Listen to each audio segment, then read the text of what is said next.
ஆனா நான் இப்போ ஓவர் கான்பிடன்ட் 2026 ஆட்சியை பிடிச்சேன். இன்னைக்கு அதிமுக என்ன சொல்றாங்க, நாங்கள் ஒன்றாக இருந்திருந்தால் ஜெயிச்சிருப்போம். அது சொல்றதுக்கு இத்தனை வருஷம் ஆச்சாங்க. ஆனா நான் தமிழர் கட்சி அந்த நேரத்தில் நான் பாராட்டினேன். எல்லா இடத்திலும் கூட ஒரு வேட்பாளரை கொண்டு வந்து அவங்க போட்டு ஒரு அடிப்படை கட்டமைப்பு இல்லாம தமிழகத்துல நாம் தமிழர் கட்சி எலெக்ஷன் நின்றுட்டான்.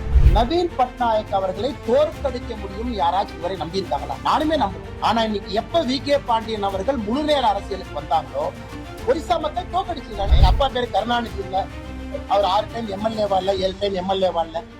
எங்க அப்பா தோட்டத்துல ஆடு மாடு மேய்ச்சு விவசாயம் பண்றாரு, ஒரு பையன் நானு. அதனால நான் ஜெயிக்கிற கொஞ்சம் நேரம் ஆகுங்க. எங்க அப்பா கருணாநிதியா இருந்தா நானும் ஜெயிச்சிருப்பேன். ஆனா எங்க அப்பா குப்புசாமி. கனிமொழி அக்கா சொல்லியிருக்காரு, அண்ணாமலை அவர்கள் மாநில தலைவர் பொறுப்பிலிருந்து விலக வேண்டும். ஒருவேளை கனிமொழி அக்கா பிஜேபிக்கு வர மாதிரி இருந்தா பரிசீலனை பண்றேன். நான் நம்முடைய பத்திரிகை நண்பர்களுக்கு எங்களுடைய வணக்கத்தை தெரிவித்துக் கொள்கின்றோம். 2024 பாராளுமன்ற தேர்தலுக்கு பிறகு நம்முடைய கட்சி அலுவலகத்தில் நம்முடைய பத்திரிகை நண்பர்களை சந்தித்துக் கொண்டிருக்கின்றோம்.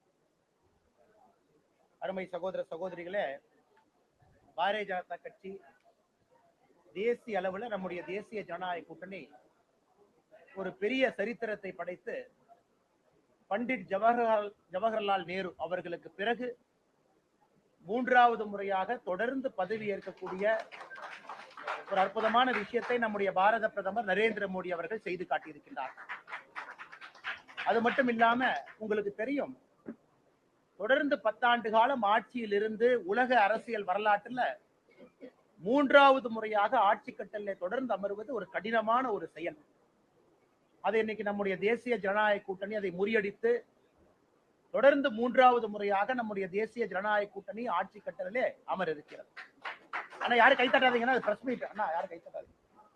இது குறிப்பாக நம்முடைய மக்களுக்கு 142 கோடி மக்களுக்கு 98 கோடி வாக்காளர்களுக்கு இந்த நேரத்துல தமிழகத்தில் இருக்கக்கூடிய எல்லா வாக்காளர்களுக்கும் கூட நாங்கள் நன்றி கடன் பட்டிருக்கின்றோம்.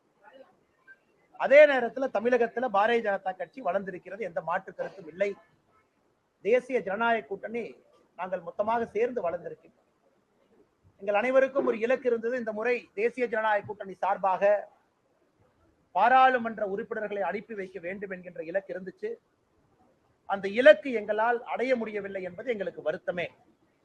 நம்முடைய தலைவர்கள் எல்லாம் களத்தில் இருந்தார்கள், மிக கடுமையாக போராடினோம். ஆனால் இங்கிருந்து பாராளுமன்ற உறுப்பினர்களை இந்த முறை அனுப்பி வைக்க வேண்டும் என்று நாங்கள் எதிர்பார்த்தது நடக்கவில்லை. வாக்கு சதவீதம் அதிகமாக இருக்கிறது. மக்கள் எல்லா இடத்திலும் கூட பாரதிய ஜனதா கட்சிக்கு ஆதரவு கொடுத்திருக்கின்றார்கள். நிச்சயமாக இதை ஒரு படிப்பனையாக எடுத்துக்கொண்டு அடுத்து நடக்க இருக்கக்கூடிய தேர்தலில் நிச்சயமாக பாரதிய ஜனதா கட்சி தேசிய ஜனநாயக கூட்டணி இங்கிருந்து எங்களுடைய வெற்றி வேட்பாளராக மாற்றி பாராளுமன்றத்திற்கு அனுப்புவோம் என்கின்ற உறுதி நாங்கள் எடுத்திருக்கின்றோம். இன்னும் கடினமாக உழைப்போம். அதனால் மற்றும் ஒரு முறை தமிழகத்தில் திராவிட முன்னேற்ற கழகம் தலைமையிலான இந்தி கூட்டணிக்கு எங்களுடைய நல்வாழ்த்துக்களை தெரிவித்துக் கொள்கின்றோம். காரணம், 2வது முறையாக தொடர்ந்து ஒரு பெரிய ஒரு வெற்றியை தமிழகத்தில் பெற்றிருக்கின்றார். அதே நேரத்தில் வெற்றி பெற்றிருக்கக்கூடிய எம்பிக்களும் கூட மக்கள் பணி செய்வதற்கு ஒரு கட்சியாக, அதுவும் நம்முடைய கட்சி அங்கே ஆட்சியில் இருக்கிறனால என்ன ஒத்துழைப்பு நல்க முடியுமோ, எங்களுடைய இலக்கு பாரத பிரதமருடைய நலத்திட்டங்கள் கீழே வர வேண்டும் என்பது இலக்கு. அதற்காக எங்களுடைய முழு ஒத்துழைப்பு இருக்கும் என்பதையும் இந்த நேரத்தில் நாங்கள் தெரிவித்துக் கொள்கின்றோம். அதை தாண்டி நம்முடைய தேசிய ஜனநாயக கூட்டணி சார்பாக போட்டியிட்ட எல்லா வேட்பாளர்களுக்கும் இந்த நேரத்தில் எங்களுடைய மனமார்ந்த நல்வாழ்த்துக்களை தெரிவித்துக் கொள்கின்றோம். கடுமையாக உழைத்திருக்கின்றார்கள், இன்னும் கடுமையாக உழைப்பார்கள். சில இடத்துல குறைந்த வாக்குகள் வித்தியாசத்திலே வெற்றி வாய்ப்பை இழந்திருக்கின்றோம். சில இடத்துல இன்னும் அதிகமாக உழைக்க வேண்டும் என்று மக்கள் எங்களுக்கு அன்போடு சொல்லி இருக்கின்றார்கள். அதனால் அதிகமாக உழைப்போம். இந்த முறை எப்போதும் இல்லாத அளவுக்கு தாமரை 23 தொகுதியிலே தாமரை சின்னம் பதிந்திருக்கிறது. இதுவரை எத்தனையோ இடத்துல வாங்காத வாக்குகளை முதலாக வாங்கி இருக்கின்றோம். ஆனாலும் தீர்ப்பை தலைவணங்கி ஏற்றுக்கொண்டு இன்னும் கடுமையாக உழைக்க வேண்டும் என்று மக்கள் சொல்லி இருக்கின்றார்கள். கடுமையாக உழைப்போம். வருகின்ற காலத்தில் எங்க உழைப்பை நீங்க பார்ப்பீங்க. அதனால் நிச்சயமாக அது நடக்கும். வருகின்ற காலம் இன்னும் நல்ல ஒரு காலமாக இருக்கும். மக்களுடைய தீர்ப்புங்க இது. ஏன்னா ஒரு ஜனநாயகத்துல மக்களுடைய தீர்ப்பை எப்பொழுதும் தலைவணங்கி ஏற்றுக்கொள்ள வேண்டும். ஏன்னா மக்கள் ஒரு செய்தி சொல்லியிருக்கிறாங்க, ஒரு காரணத்திற்காக அந்த செய்தி சொல்லியிருக்கிறாங்க. அதுவும் எல்லா இடத்திலும் கூட இந்தி கூட்டணி இங்கே வெற்றி பெற்றிருக்கிறாங்க. மக்கள் இந்த முறை தீர்ப்பை எப்பொழுதுமே கலந்து கொடுப்பாங்க. அவர்கள் அடுத்து எந்த கட்சி வேணும் அப்படிங்கறத அந்த தீர்ப்புல சொல்லியிருக்கிறாங்க. அடுத்து எந்த கட்சியை விரும்புறாங்க அப்படிங்கறத தீர்ப்புல சொல்றாங்க. அந்த கட்சி, குறிப்பாக பாரதிய ஜனதா கட்சி இன்னும் கடுமையாக உழைக்க வேண்டும் என்பது அந்த தீர்ப்புல சொல்லியிருக்காங்க. அதே நேரத்துல 40க்கு 40 இடத்துல இந்தி கூட்டணியை ஜெயிக்க வச்சிருக்கிறாங்க. அதுவும் ஒரு தீர்ப்பாக சொல்லியிருக்கிறாங்க. அதனால் அதை தலைவணங்கி நாங்கள் ஏற்றுக்கொள்கின்றோம். வருகின்ற காலத்துல இன்னும் மக்களுடைய நம்பிக்கையை பெறுவதற்கு கடுமையாக உழைப்போம். எங்களுடைய இலக்கு பாரதிய ஜனதா கட்சியை பொறுத்தவரை 20% கிட்டத்தட்ட வரணும். தேசிய ஜனநாயக கூட்டணி எல்லாம் சேரும் பொழுது 25% தாண்டணும். இது எங்களுக்காக நாங்கள் வைத்திருக்கக்கூடிய இலக்கு. கடுமையா வேலை செஞ்ச வேணாம். ஆனா தமிழகத்துலனா ஒரு விஷயத்தை நான் பெருமையா அங்க பதிவு செய்ய விரும்புறேங்கன்னா, நமக்கு இருக்கக்கூடிய அரசியல் வேறுபாடுகளை தாண்டி, உதாரணத்திற்கு கோயம்புத்தூர்ல ஒரு வேட்பாளராக நான் வாங்கியிருக்கக்கூடிய 4,50,000 வாக்குகளும் பணம் கொடுக்காமல் பெற்றிருக்கக்கூடிய வாக்குகள். ஆனா யாரும் கைத்தறாங்க. அதே போல நம்முடைய வேட்பாளர்கள் கடுமையா உழைச்சிருக்கிறாங்க. அதுக்கு ஜெயிச்சவங்க நான் குறை சொல்லிங்கன்னா, எங்களுடைய பணி இன்னும் கடுமையான பணி அப்படிங்கறத நாங்க புரிஞ்சுக்கிட்டோம். இன்னும் மக்களை போய் சந்திக்கணும். ஆனா நீங்க தமிழ்நாடு கேக்குறீங்களானே, ஆனா முதற்கட்டமாக தோல்விக்கான காரணம் அப்படின்னு சொல்றதை விட, ஏன்னா பாரதிய ஜனதா கட்சி உங்களுக்கு தெரியும்னா, இது பாறையை உடைத்து வெளியே வரக்கூடிய வேலையை இங்கே பாரதிய ஜனதா கட்சி செய்து கொண்டிருக்கிறது. ஒரு பாறைக்குள்ள ஒரு சின்ன வேர் போகணும்னா அது எப்படி கஷ்டப்பட்டு உழைத்து அந்த பாறையை உடைச்சு அந்த வேர் உள்ள போறதுக்கு பல ஆயிரம் ஆண்டுகள் ஆகும். இன்னைக்கு பாரதிய ஜனதா கட்சியினுடைய வளர்ச்சி திராவிட கட்சிகளுடைய தோளில் நடக்காம முதலாக ஒரு பெரிய அளவுல தனித்து நின்று ஜெயிக்க முடியும் என்கின்ற நம்பிக்கையோடு களத்துக்கு வந்திருக்கிறோம். அதிலே நம்முடைய கூட்டணி கட்சியினுடைய பெருந்தலைவர்கள் நின்றிருக்கின்றார்கள். உதாரணத்துக்கு ராமநாதபுரத்துல OPS நின்னாங்க, TTV அண்ணன் தேனியில் நின்னாங்க, அன்புமணி ராமதாஸ் அவர்களுடைய துணைவியார் சௌமியா அன்புமணி ராமதாஸ் அவர்கள் தர்மபுரி நின்னாங்க, அண்ணன் AC சண்முகம் அவர்கள் வேலூர்ல நின்னாங்க, பாரிவேந்தர் ஐயா அவர்கள் பெரம்பலூர் நின்னாங்க. முதலாக பெரிய தலைவர்கள் எல்லாம் நிற்கக்கூடிய ஒரு தேர்தலை நீங்க பாக்குறீங்க. அதனால எங்களை பொறுத்தவரை இது ஒரு கெயினா தான் நாங்க பாக்குறோங்கன்னா, இன்னும் கடுமையா உழைக்கணும், கனெக்ஷனை ஏற்படுத்தணும், மக்கள்கிட்ட அதிகமா இருக்கணும் அப்படிங்கிறது ஒரு கிடைத்திருக்கக்கூடிய பாடம். ஆனா இதை தோல்வி அப்படின்னு நாங்க பாக்கலீங்கன்னா, இதை தோல்வின்னு எப்படி நீங்க பாப்பீங்க? ஏன்னா உங்களுடைய எதிர்பார்ப்புகள் எங்களுடைய உழைப்பை பார்த்து பத்திரிகை நண்பர்கள் இந்த கேள்வியை பார்க்கும் பொழுதே உங்களுடைய எதிர்பார்ப்பும் அதிகமா இருக்கு. முதல்ல பாரதிய ஜனதா கட்சியை பத்திரிகையில நோட்டா கட்சின்னு எழுதுனீங்க, கட்சி எங்கேயுமே இல்லைன்னு கேட்டீங்க. என் கலைஞர் கருணாநிதி அவர்கள் பாரதிய ஜனதா கட்சி எங்க இருக்கு, அங்கும் இங்குமா ஒன்னொன்னா இருக்குனாங்க. இன்னைக்கு நீங்க கேட்கிற கேள்வியை பார்க்கும் பொழுதே ஒரு மாநில தலைவருக்கு ஒரு எக்ஸ்பெக்டேஷன் வச்சிருக்கீங்க. ஓ பாஜகனா 10 சீட்டு ஜெயிக்கணும், ஓ பாஜகனா 25% வாக்கு வங்கி கிடைக்கணும் அப்படிங்கறத உங்க கேள்வியினுடைய உட்பொருள். அதான் நீங்க எக்ஸ்பெக்டேஷன். அதனால அந்த அளவுக்கு நாங்க எக்ஸ்பெக்டேஷன் உயர்த்தி இருக்கோம் இல்லைன்னு நாங்க சொல்லிங்கன்னா. அதனால எங்களை பொறுத்தவரை வாக்கு வங்கி அதிகமாக இருப்பது ஒரு விதத்துல வெற்றி. அதே நேரத்தில் உதாரணத்துக்கு கோயம்புத்தூர் எடுத்துங்க, மாநில தலைவராக போட்டியிட்டது. இதுவரை சரித்திரத்துல வாங்காத ஓட்டு கோயம்புத்தூர்ல வாங்கியிருக்கு. கோயம்புத்தூர்ல அதிமுகவை பொறுத்தவரை டெபாசிட் ஜஸ்ட் வாங்கியிருக்காங்க. 16.6% டெபாசிட், 17% வாங்கி டெபாசிட் ரீட்டைன் பண்ணிருக்காங்க. கோயம்புத்தூர்ல 10க்கு 9 MLA அதிமுக இருக்கிறாங்க. அதிமுகவினுடைய கோட்டை கோவைன்னு உங்களுக்கு தெரியும். இதையெல்லாம் நாங்கள் சாதனையா பார்க்கிறோம். இதெல்லாம் எங்களுடைய சாதனை. அதே நேரத்தில் ஏற்கனவே சொல்லது போல நேர்மையான ஒரு வழியில நடக்கணும்னு நினைக்கிறோம். அதற்கு ஷார்ட் டேர்ம்ல ரிசல்ட் இல்லைன்னா கூட எங்களை மாற்றிக்கொள்ளாமல் அந்த பாதையில பயணிக்கணும்னு நினைக்கிறோம். இதையெல்லாம் வெற்றியா தான் பார்க்கணும். வாங்கி இருக்கக்கூடிய வாக்குகள் ஒரு வெற்றி தான். 3 முனை போட்டி தமிழகத்துல முதல் முறையாக பல இடத்துல நடத்தி இருப்பது வெற்றி தான். பெரிய கட்சிகளுடைய வாக்கு சதவீதத்தை கீழே கொண்டு வந்திருக்கோம், அது வெற்றி தான். அதனால் வருகின்ற காலத்துல இன்னும் கடுமையாக உழைப்போம். அதே நேரத்துல அண்ணா இப்போ ஓவர் கான்பிடன்ட் 2026 ஆட்சியை பிடிக்கும் இல்ல, இப்போ ஓவர் கான்பிடன்ட், இன்னைக்கு ஓவர் கான்பிடன்ட். ஆனா கைத்தட்டாது, இன்னைக்கு ஓவர் கான்பிடன்ட் தான். இலக்கு 2026 பாரதிய ஜனதா கட்சி இங்க ஆட்சியை பிடிக்கும். அதான் இலக்கு. காரணம் ஆனா கைத்தட்டாது. ஏன்னா அப்படித்தான் ஒரு தலைவர் இருக்கணும், அப்படித்தான் இலக்கு வைத்து பணி செய்ய முடியும், அப்படித்தான் இலக்கு வைத்து வேகப்படுத்த முடியும். ஒருவேளை 2026 இன்னைக்கு 11% தான் இருக்கிறீங்க, 2026 ஆட்சியை பிடிக்கணும்னா 35% வேணும். எப்படி பிடிப்பீங்க? நீங்க கேட்கிற கேள்வியில் நியாயம் இருக்கு இல்லையா, நான் சொல்லிங்கன்னா. ஆனா எங்களுடைய இலக்கு அது உங்களுக்கு ஓவர் கான்பிடண்டா தெரிஞ்சதுன்னா உங்களுடைய சொந்த கருத்தாகத்தான் பாக்குறாங்கன்னா.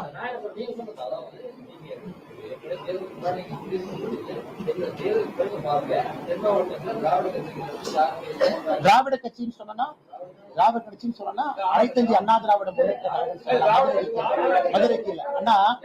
அண்ணா ஒரு நிமிஷம் அண்ணா, நீங்க பாருங்க. இன்னைக்கும் தென் மாநிலத்துல முதல் இலக்கு பாரதிய ஜனதா கட்சி எங்கே செல்ல வேண்டுமோ, தேசிய ஜனநாயக கூட்டணி எங்கே செல்ல வேண்டுமோ அங்க ரீச் ஆயிருக்கு. இப்போ அண்டர்ஸ்டிமேட் பண்ணலனா நான் சொல்ற கட்சி பேரெல்லாம் நோட் பண்ணிக்கங்க. தமிழகத்துல இத்தனை கட்சிகள், திமுக, காங்கிரஸ், விசிகே, கம்யூனிஸ்ட், கொங்கு கட்சி, அதை தாண்டி ஒரு ஊரா போங்கண்ணா. இத்தனை கட்சிகள் சேர்ந்து இந்தியா முழுவதும் இவர்கள் ஒன்றாக இணைந்து பாரதிய ஜனதா கட்சி பெற்ற எம்பிய இந்தி கூட்டணி பெறல. எங்க கூட்டணி விடுங்கண்ணா. பாரதிய ஜனதா கட்சி நாங்கள் பெற்றிருக்கக்கூடிய எம்பி 240. இந்தி கூட்டணி பாரதிய ஜனதா கட்சி ஆட்சிக்கு வரக்கூடாது என்று தடுப்பதற்காக இவ்வளவு பெரிய கூட்டணி அமைச்சாங்க. அவர்கள் பெற்றிருக்கக்கூடிய மொத்த எம்பி 231. இந்தி கூட்டணி பாரதிய ஜனதா கட்சியினுடைய எம்பிக்களை அவங்களால ஓவர்டேக் பண்ண முடியல. அதான் மக்கள் கொடுத்திருக்கக்கூடிய மெசேஜ்.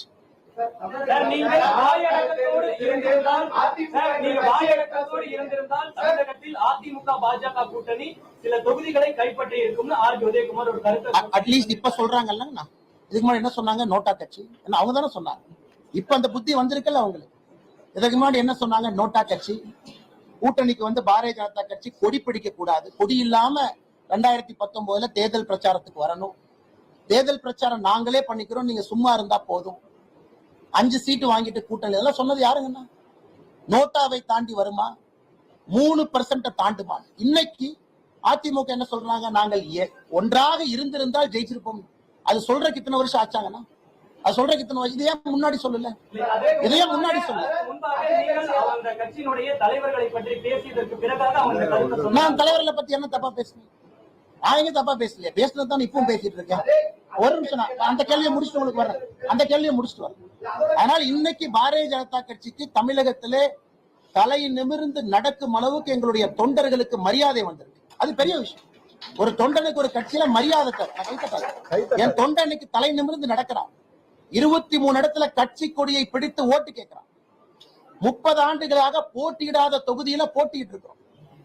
20 ஆண்டுகளாக தாமரை போகாத இடத்துல ஓட்டு வாங்கியிருக்கோம். இப்படித்தானே கட்சி வளரும்.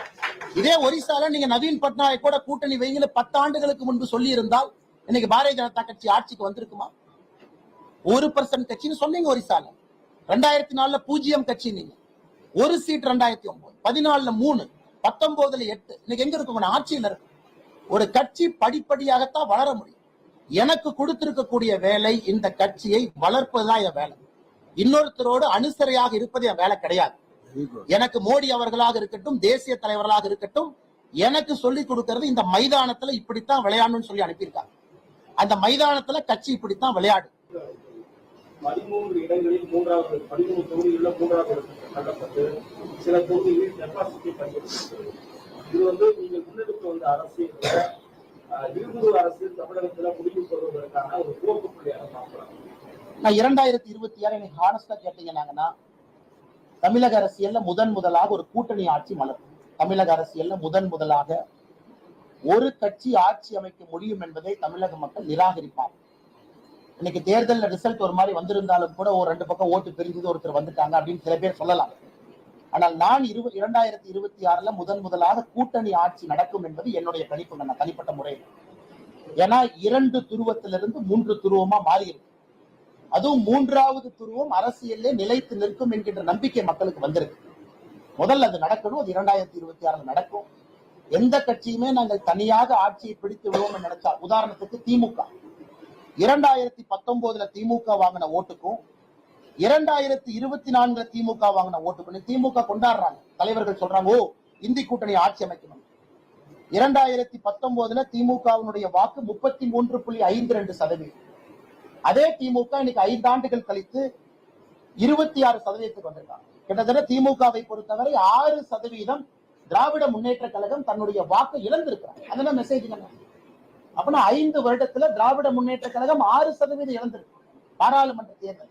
ஆனா பாரதிய ஜனதா கட்சி 2019 அகில இந்திய அளவுல 38%, இன்னைக்கு 36%. 1% நாங்க இழந்திருக்கோம். ஒத்துக்கிறோம், நாங்க இழந்திருக்கோம். எதற்காக இழந்தோம் என்பதை பரிசீலனை பண்றோம். மக்கள் கொடுக்கிற தீர்ப்பை நாங்க ஏற்றுக்கிறோம். ஆனா 6% வாக்குகளை இழந்திருக்கக்கூடிய திமுக இந்திய அளவுல ஜெயிச்ச மாதிரி பேசுறது என்ன நியாயம்? இன்னைக்கு பாரதிய ஜனதா கட்சிக்கு தோல்வி என்று சொல்லக்கூடிய திமுக அவர்களுடைய வாக்கு சதவீதம் எதற்காக 6% கீழே வந்திருக்கு? நான் திமுக கூட்டணி பத்தியே பேசலாம். திமுக சிம்பலுடைய ஓட்டை பத்தி பேசுறேன் சார். 2019 டிஎம்கே சிம்பல் ஓட்டு 33.52%. 2019 திமுக சிம்பல் ஓட்டு 26.93. இது ஒரு சாதனையா நாங்க பாக்குறோம். தமிழகத்துல பாரதிய ஜனதா கட்சிக்கு அந்த வாக்கு மாறி இருப்பதாக நாங்கள் பார்க்கின்றோம். காரணம் 2019 அதிமுகவினுடைய ஓட்டுக்கும் 2024 அதிமுக ஓட்டுக்கும் பாராளுமன்றத்தை பொறுத்த வரைக்கும் அதே லெவல்ல தான் இருக்கு. அப்ப திமுகவினுடைய 6% ஓட்டு எங்க போச்சுங்கன்னா அது பாரதிய ஜனதா கட்சியின் பக்கம் வந்திருக்கு. அதைத்தான் இந்த தேர்தல் 2024 தேர்தல் சொல்லுது நாங்க பார்க்கணும். ஆனா நான் தமிழர் கட்சி இந்த நேரத்தில் நான் பாராட்டுறேங்க. காரணம், எங்களுக்கும் அவர்களுக்கும் அரசியல் சித்தாந்த அடிப்படையிலே கடுமையான வாக்குவாதங்கள் நடந்தாலும் கூட நேர்மையாக இந்த களத்தில் அவங்க நின்றுக்கிறாங்க, பணம் கொடுக்காம நின்றுக்கிறாங்க. நான் பாராட்டணும். எல்லா இடத்திலும் கூட ஒரு வேட்பாளரை கொண்டு வந்து அவங்க போட்டு ஒரு அடிப்படை கட்டமைப்பு இல்லாம தமிழகத்துல நாம் தமிழர் கட்சி எலெக்ஷன் நின்றுருக்காங்க. அதனால நம்ம சும்மா ஒரு குற்றம் சொல்றதுக்காக ஒருத்தர் நான் குற்றம் சொல்ல விரும்பல. அதுவும் கூட்டணி இல்லாம தனித்து நின்றுக்கிறாங்க, புது சிம்பல்ல நின்றுக்கிறாங்க. தேர்தலுக்கு முன்பு ஒரு புது சிம்பல்ல நின்றுருக்காங்க. ஆனால் நாம் தமிழரை பொறுத்தவரை தமிழகத்துல அவர்களும் ஒரு செய்தி சொல்றாங்க, திராவிட அரசியலில் இருந்து தமிழக மக்கள் வெளியே வர ஆரம்பித்திருக்கின்றார்கள் என்பது நாம் தமிழர் கட்சியும் சொல்ற செய்தி. ஏன்னா குறை சொல்வதற்காக இந்த நேரத்துல குறை சொன்னா என்னுடைய கடமையை நான் தப்பா செய்யறேன்னு அர்த்தம். அதனால் நாம் தமிழர் கட்சி களத்துல எவ்வளவு கஷ்டப்பட்டாங்க அப்படிங்கறத நானும் பார்த்தேன். அதனால் நாம் தமிழரை பொறுத்தவரை அவர்களுக்கு அவங்க சித்தாந்தத்தை மக்கள் முன்னாடி வைக்கிறாங்க. நான் ஏற்கனவே சொன்ன, தயவு செஞ்சு சீமான் என்ன கம்பேர் பண்ணி இந்த போட்டி கொண்டு வராது. இல்ல பாரதிய ஜனதா கட்சியை விட அதிக ஓட்டு வாங்கிடுவாங்க, தேவையில்லாத வேலைங்க, அதுக்குள்ள நான் போக வேண்டாம்.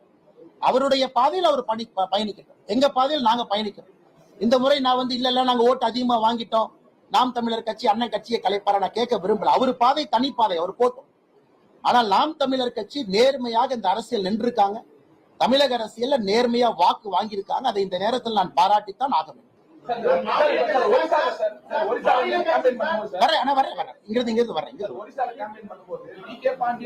தனிப்பட்ட மனிதர் எதிர்க்கிறதுக்காக தமிழக கலாச்சாரத்தை நீங்க எதிர்க்கிறீங்க, அவமானப்படுத்துறீங்க அப்படின்னு சொல்லிட்டு திமுக ரெண்டு பேருமே இது பண்றாங்க. ஆனா தமிழகத்தினுடைய கலாச்சாரத்தை எங்கேயும் யாரும் அவமதிக்கவில்லை.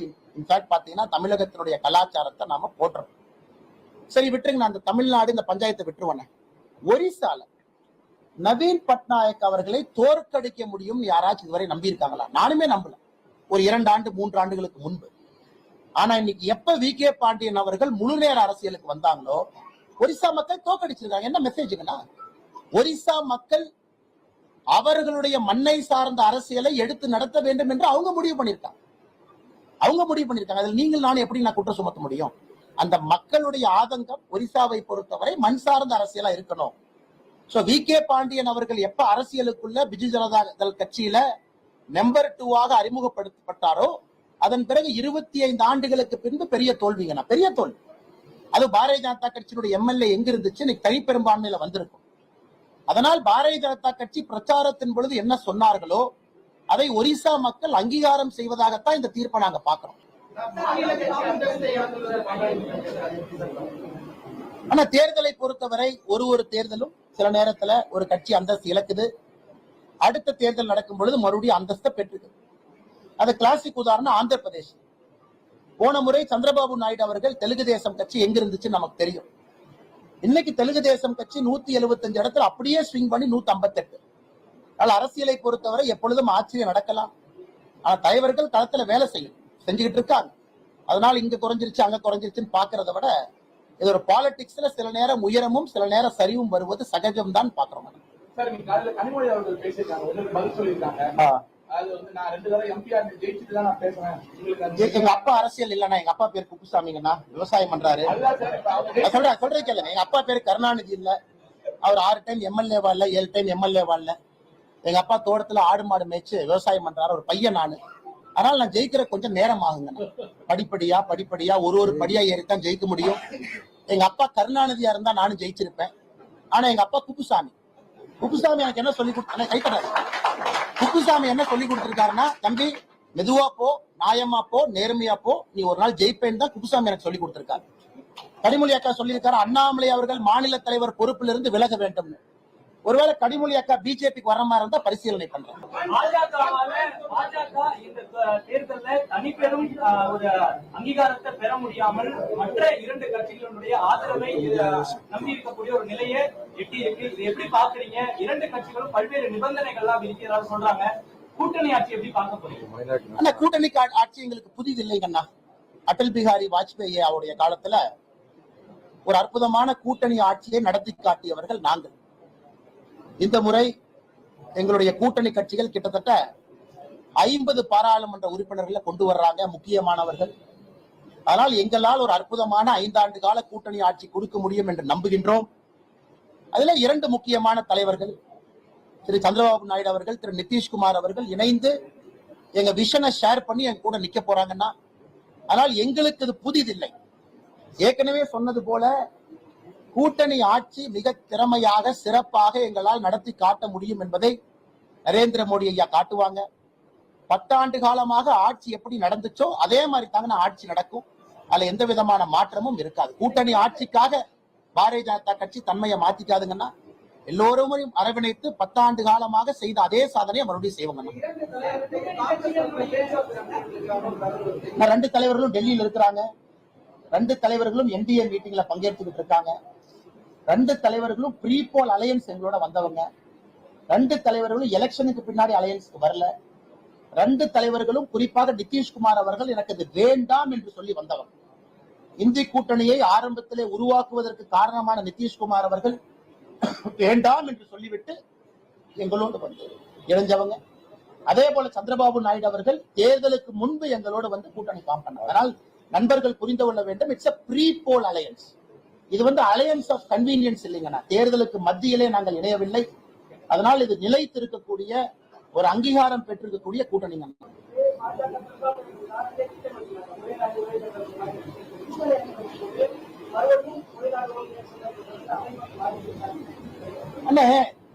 ஒரே நாடு ஒரே தேர்தல் என்பதை யாரும் எதிர்க்கலைங்க. யாரும் எதிர்க்கல. அது வந்து கன்சென்சஸ் வேணும். நாம வந்து தனி பெரும்பான்மை பெற்று ஒரே நாடு ஒரே தேர்தலை கொண்டு வந்தாலும் கூட அதை கன்சென்சஸோட தான் கொண்டு வர போறோம். ஏன்னா உங்களுக்கு தெரியும், சட்டமன்றத்திலும் அதற்கு அனுமதி வேண்டும். நாம் புரிஞ்சுக்கணும். பாராளுமன்றத்துல ராம்நாத் கோவிந்த் அவர்கள் ரிப்போர்ட்டை கொடுத்திருக்காங்க. பாராளுமன்றத்தினுடைய அனுமதி, சட்டமன்றத்தினுடைய அனுமதி பெரிய ப்ராசஸ், ஜிஎஸ்டி வந்த மாதிரி. அதனால அப்படி இருந்தாலும் அது கன்சென்சஸ், இப்ப இருந்தாலும் கன்சென்சஸ் தான். அது நிச்சயமாக எல்லாத்துக்கிட்டையும் பேசி எல்லோரையும் ஒரே வழி பாதையில கொண்டு வந்து அதை ஏற்றுவதற்கான எல்லா முயற்சியும் நம்ம கட்சி எடுப்பாங்க. ஏன்னா எங்களோட மேனிபெஸ்டோ ப்ராமிஸ் அது. அதனால நீங்க பொறுத்திருந்து பாருங்க. எந்த நிபந்தனையும் யாரும் வைக்கலீங்கன்னா, ஏன்னா பத்திரிகையில வருது, எல்லாரும் டெல்லியில இருக்கிறாங்க, எல்லாரும் வந்து முழு ஆதரவு கொடுப்பதா சொல்லியிருக்கிறாங்க. சந்திரபாபு நாயுடு அவர்கள் இன்று காலையில பிரஸ் மீட்ல சொன்னாங்க முழு ஆதரவு கொடுக்கிறோன்னு. நிதிஷ்குமார் ஐயா நேத்தே பேசினாங்க, காலையில முதல் விமானத்துல டெல்லி போறோன்னு அவங்களும் வந்திருக்கிறாங்க. அதனால எல்லோரும் நிபந்தனை இல்லாம முழு ஆதரவு கொடுத்திருக்கும் பொழுது பத்திரிகையில யூகத்தின் அடிப்படையில் வரக்கூடிய செய்திக்கு நான் கருத்து சொன்னா தப்பா போயிருக்கேன். அதனால பத்திரிகை நண்பர்களுக்கு மறுபடியும் வணக்கத்தை தெரிவித்து நன்றியை தெரிவிச்சுக்கணும். நன்றிங்க.